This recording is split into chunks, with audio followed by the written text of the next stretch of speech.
بھارت اور امریکہ تجارتی معاہدے کو لے کر دوستوں سیاسی ماحول گرم ہو چکا ہے اور اپوزیشن جماعت کانگریس نے اس معاملے پر مرکزی حکومت کو کڑی تنقید کا نشانہ بنایا ہے۔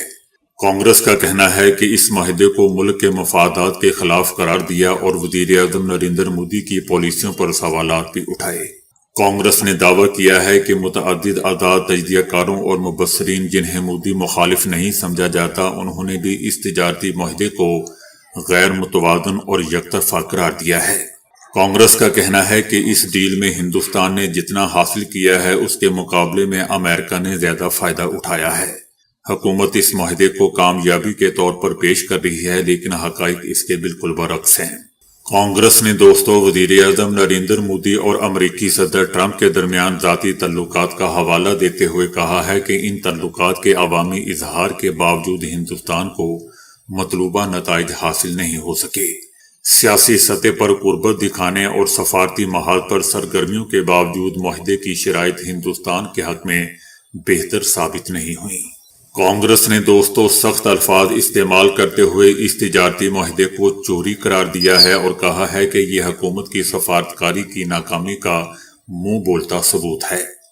مودی حکومت چاہے جتنا بھی وضاحتیں بیانیاں پیش کرے، حقیقت یہی ہے کہ اس معاہدے میں ہندوستان کو نقصان پہنچا۔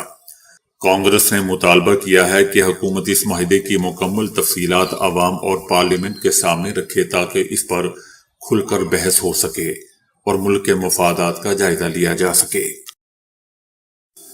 اسرائیلی میڈیا نے دعویٰ کیا ہے کہ صہیونی وزیر اعظم نیتن یاہو نے امریکی حکومت کے سامنے ایران کی جانب سے ہزاروں مظاہرین کی اجتماعی پھانسیوں کے شواہد پیش کیے، جس میں ایران نے اپنے رد عمل میں کہا ہے کہ کیا امریکی اتنے ہی بیوقوف ہیں کہ وہ نیتن یاہو کی بات مان لیں۔ ایرانی حکومت کا کہنا ہے کہ اسرائیلی میڈیا ایران کے بارے میں کوئی سنسنی خیز دعویٰ کرے تو یہ سوچنا چاہیے کہ یہ دعویٰ کس کے مفاد میں ہے۔ ایرانی حکومت کا دوستو یہ بھی کہنا ہے کہ خود امریکی صدر ٹرمپ بھی تسلیم کر چکے ہیں کہ اسرائیلی میڈیا کی اصل وفاداریاں اسرائیل سے وابستہ ہیں۔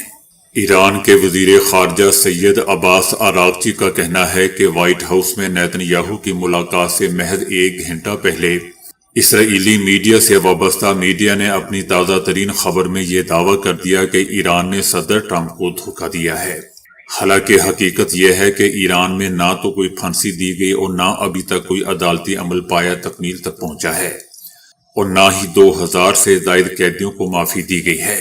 سید عباس عراغچی کا مزید کہنا تھا کہ آپ پر تھوپی جانے والی اس خبر کو قبول کرنے سے پہلے غور کریں کہ اس سے کس کو فائدہ پہنچ رہا ہے اور حقیقت میں کون کس کو دھوکہ دے رہا ہے، بلکہ اسرائیل امریکہ کو دھوکہ دے رہا ہے۔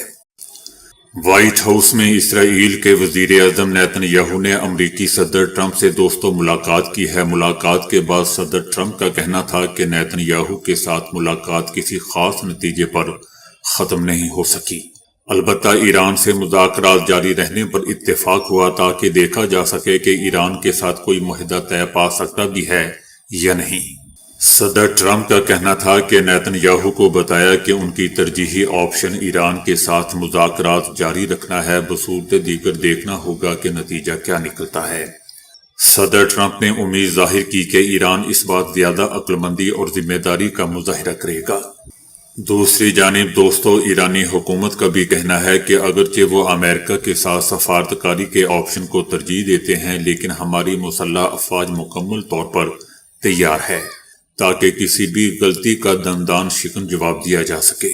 یاد رہے دوستو کہ صدر ٹرمپ کی جانب سے ایران کے ساتھ مذاکرات کو ترجیح دینے کا دعویٰ ایسے وقت میں سامنے آیا جب گزشتہ سال جون میں ایران اور امریکہ کے درمیان عمان میں جوہری معاہدے کے حوالے سے مذاکرات کے 6 دور کا انعقاد طے تھا، مگر صہیونی رجیم نے امریکہ سے اجازت لے کر ایران پر حملہ کر دیا۔ بعد میں امریکی حکومت کے اعتراف سے یہ بات سامنے آئی کہ ایران اور امریکہ کے درمیان مذاکرات کے دوران ہی صہیونی فوج امریکی حکومت کے ساتھ ایران پر کارروائی کی ہم آہنگی کر رہی تھی، منافقت کر رہی تھی۔